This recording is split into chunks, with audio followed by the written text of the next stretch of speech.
जम्मू कश्मीर के पहलगाम में पिछले महीने 22 अप्रैल को एक बड़ी घटना हुई। आतंकवादियों ने देश भर से पहुंचे हुए पहलगाम घूमने पर्यटकों को मार डाला था। 26 पर्यटकों की जान ले ली थी, जिसके बाद भारत सरकार ने ऑपरेशन सिंदूर चलाया और आतंकवादियों के ऊपर कहर बनकर टूटी। लेकिन वो आतंकवादी जिन्होंने पहलगाम के उस पर्यटक स्थल पर हंगामा किया था, नरसंहार किया था, उनकी तलाश अब सरकार जोरों पर कर रही है। पाकिस्तान में घुस करके तो इन आतंक के आकाओं को मार डाला, लेकिन इन आतंकवादियों का भी सफाया पूरा देश मांग रहा है। इसीलिए आतंकी हमला करने वाले गुनाहगारों को जो अभी भी घूम रहे हैं, उनको पकड़ने के हर प्रयास किए जा रहे हैं। पहले स्केच जारी किए गए, अब सुरक्षा एजेंसियों ने पहलगाम हत्याकांड के लिए जिम्मेदार 3 आतंकवादियों को, जो कि पाकिस्तान के रहने वाले हैं, उनके पोस्टर जारी किए हैं। शोपियां जिले के कई इलाकों में पोस्टर लगाए गए हैं। पहलगाम आतंकी हमले में शामिल लोगों की जानकारी देने वालों को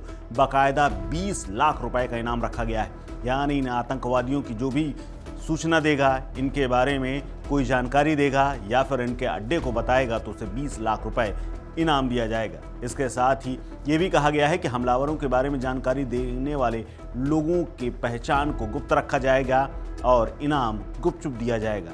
आपको बता दें कि भारतीय सेना ने इस हमले के बाद आतंकवादियों के तमाम स्केच जारी किए थे, जिनके चेहरों को बाकायदा पर्यटकों ने देखा था और मृतकों की पत्नियों ने देखा था। उनके आधार पर स्केच बनवाए गए थे और उन्हें जारी किया गया था। आपको बता दें कि पिछले महीने पहलगाम के बैसरन घाटी में हुए आतंकी हमले में 26 लोगों की मौत हुई थी, एक नेपाली थी, जबकि 17 लोग बुरी तरह घायल थे।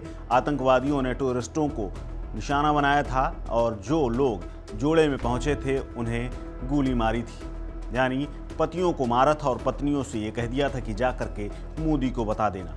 दक्षिण कश्मीर के अनंतनाग जिले में भी अब लगातार सेना, एनआईए, पुलिस और तमाम एजेंसियां एक्टिवेट हैं और ये भी पूछा गया है कि कौन सी भाषा ये आतंकवादी बोल रहे थे। सूत्र बताते हैं कि बैसरन हमले में शामिल 2 स्थानीय आतंकवादियों की पहचान हुई है।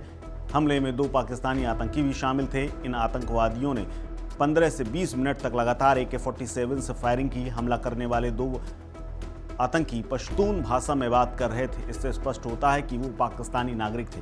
2 स्थानीय आतंकवादियों की पहचान भी हुई है। उनके नाम आदिल अहमद ठाकुर और अशरफ सैफ बताए जा रहे हैं। अब देखना है कि पोस्टर जारी होने के बाद इन आतंकवादियों का कब खात्मा होता है, क्योंकि पूरा देश इन तीनों आतंकवादियों की, यानी पहलगाम में जिन लोगों ने हमला किया, जिन लोगों ने सिंदूर उजाड़ा, उनको हर व्यक्ति उजड़ता हुआ देखना चाहता है। फिलहाल इस खबर में इतना ही। अपडेट्स के लिए बने रहिए वन इंडिया हिंदी के साथ। नमस्कार।